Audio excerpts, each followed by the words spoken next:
E agora, povo? E agora, povo? E agora, Brasil?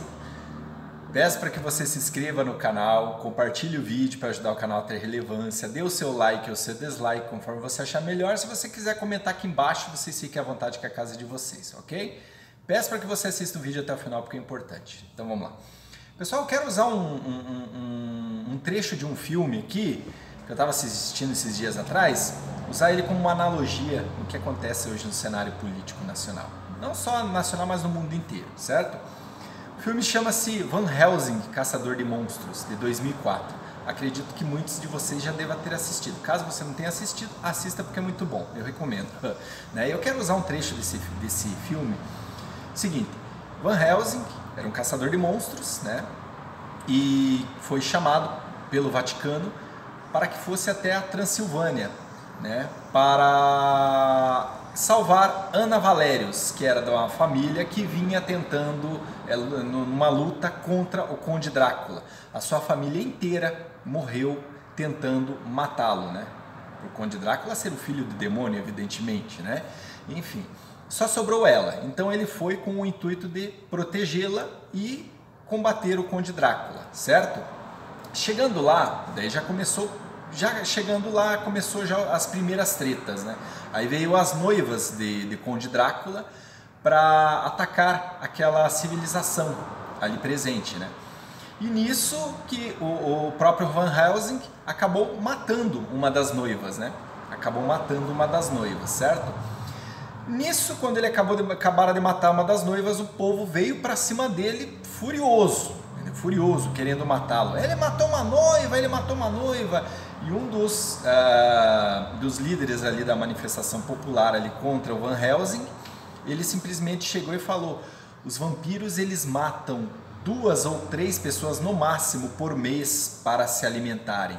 A partir de agora eles irão matar por vingança. Conclusão, pessoal, aquele povo era um povo que já estava acostumado, que estava acomodado com aquela situação.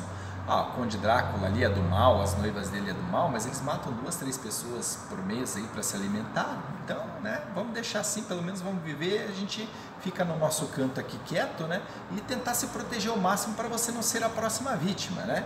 Ou seja, o povo se acomodou com aquela situação, né, como uma espécie de acordo, né, como uma espécie de acordo com o próprio Conde Drácula. Porém, aquele povo mal sabia que Conde Drácula tinha um plano, um projeto de poder muito pior do que aquilo. Que era o quê? Era dar vida para os seus filhos, ou seja, eram milhares e milhares de vampiros, né, que iriam ter vidas. Ou seja, se Conde Drácula e suas noivas matavam 2, 3 pessoas por mês para se alimentar, imagine milhares de morcegos, de vampiros. Então, quantos que eles não necessitariam? Ou seja, não ia sobrar ninguém, né? Não ia sobrar ninguém. Era uma luta, evidentemente, que o povo não tinha a menor noção do que estava por trás, né? De que se tratava de uma luta pela sobrevivência, uma luta pela liberdade, nesse caso, não é mesmo? O que eu quero dizer com isso, pessoal? O que eu quero dizer é o seguinte: no Brasil hoje nós temos um presidente que entrou, certo? E que está combatendo a questão da corrupção, né, em âmbito federal. É um presidente que está peitando o estamento burocrático inteiro, certo?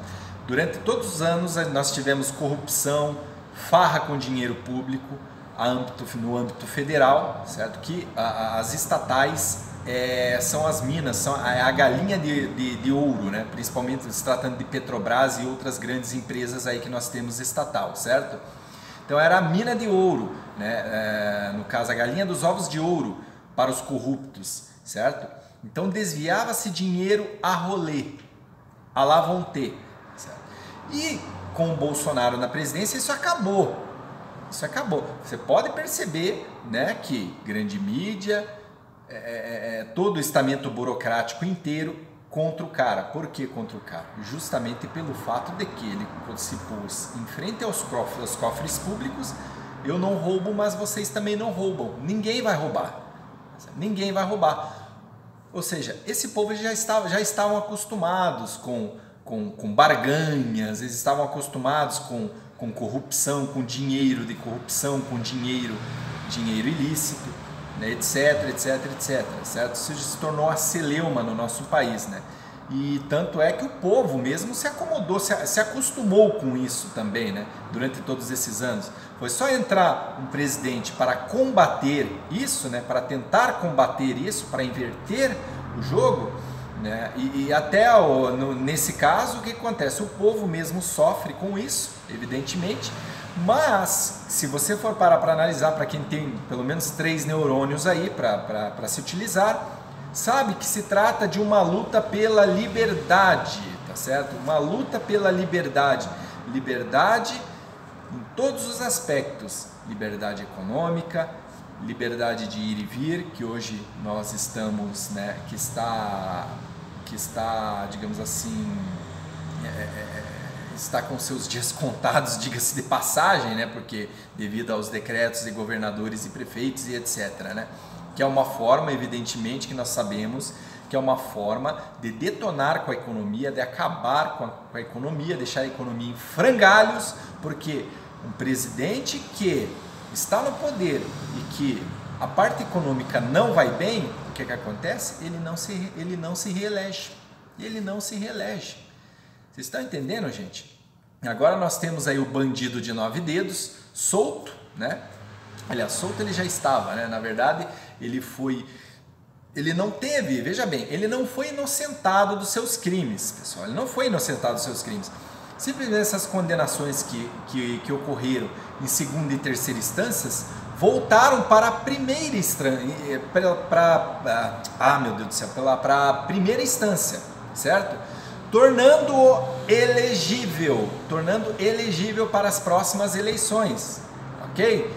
A não ser que ele seja condenado novamente em segunda e em terceira instância até lá, coisa que não irá acontecer, evidentemente, ok? Então, gente, a partir daí nós chegamos à conclusão seguinte, que o trabalho que os comunistas fizeram durante todos esses anos, como sempre falo aqui no meu canal, certo? É uma forma, eles trabalham, digamos assim, eles trabalharam de uma forma, digamos que espetacular, para o mal, infelizmente, né? Porque eles têm todo o STF aparelhado, né? A ministérios públicos, enfim, o estamento burocrático inteiro aparelhado. Agora tem tonto que acha que o presidente vai chegar lá e vai mudar isso em apenas 2 anos. E não é assim que funciona, meu filho. Não é assim que funcionam as coisas. As coisas têm que ser feitas de degrau em degrau. Para o Brasil poder ter, né, uma melhora nesse quesito, né, para que se haja esse desaparelhamento, levam-se anos, ok? Então, gente, assim, eu não creio que o Lula irá ganhar essas eleições caso ele venha disputar, né? Caso ele venha a ser um dos presidenciáveis, né? E também, evidentemente, temos que contar com a questão do voto impresso, né? Isso aí tem que ir para votação, né, no Congresso, e isso tem que ser votado, tem que ser aprovado, né?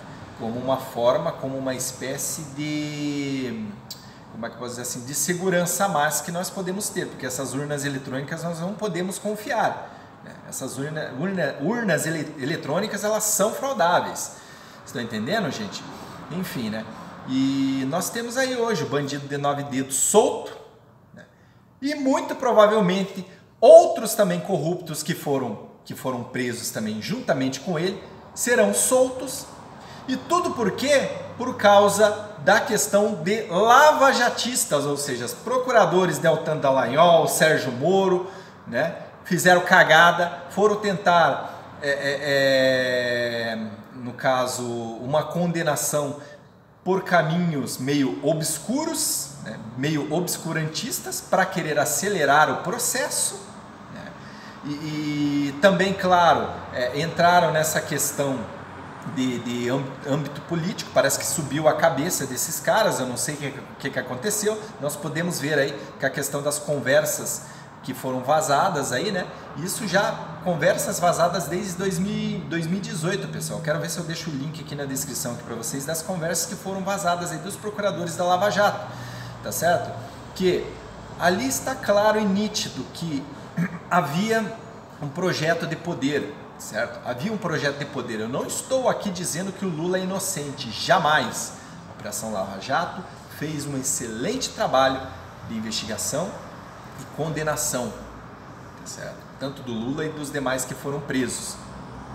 Evidentemente que foi parcial, né? Por que Catu Canada não foi preso naquela época? Eu lembro, era Aécio Neves, Geraldo Alckmin, José Serra e mais uma cambada aí da cúpula do PSDB que não foram presos.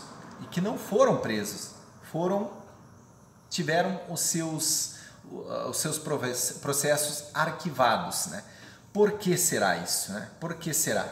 Enfim, nessa parte nós podemos dizer que realmente a Lava Jato, os lavajatistas nesse caso, não a Operação Lava Jato em si, a Operação Lava Jato 10, nota 10, entendeu? Os lavajatistas, né? Que subiu a cabeça a questão do poder, começou a angariar, né, o poder, e aí deu no que deu hoje, não é mesmo? Deu no que deu hoje, infelizmente, né? Agora nós temos aí esse bandido aí podendo concorrer à presidência da República, sendo que nesse caso ele era para ele estar preso. Eu não sei por que ele está solto, porque ele já foi condenado em terceira instância, para se ter uma ideia, né? Mas enfim, pessoal, esse é o Brasil que nós vivemos, né? Esse é o Brasil que nós vivemos. Salve-se quem puder, né? E como eu falei aqui agora anteriormente, né? O trabalho tem que ser de formiguinha, tem que ser passo a passo, ano a ano, né? E aprender a votar, povo, né? Aprender a votar. E que nós precisamos de um partido de direita também. Evidentemente que o Aliança pelo Brasil não saiu agora, mas ainda tem tempo.